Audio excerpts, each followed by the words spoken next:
হরে কৃষ্ণ। তো এই জড়জগতের মায়ার বন্ধন থেকে আমরা কি করে মুক্ত হব? শ্রীমদ্ ভগবদ গীতা সপ্তম অধ্যায় শ্লোক 14। দৈবীহেষা গুণময়ী মম মায়া দূরত্বয়া মামেব যে প্রপদ্যন্তে মায়া মেতাম তরন্তিতে। ভগবান বলেছেন, আমার এই দৈবী মায়া অতিক্রম করা খুবই কঠিন।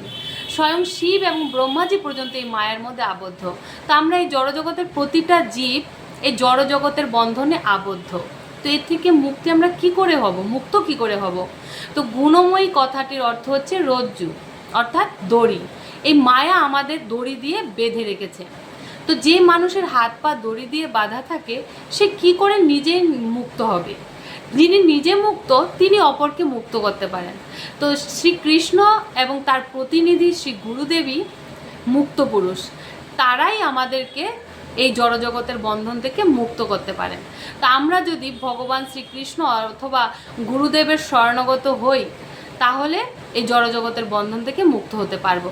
কারণ এই মায়া ভগবান শ্রীকৃষ্ণেরই সৃষ্টি।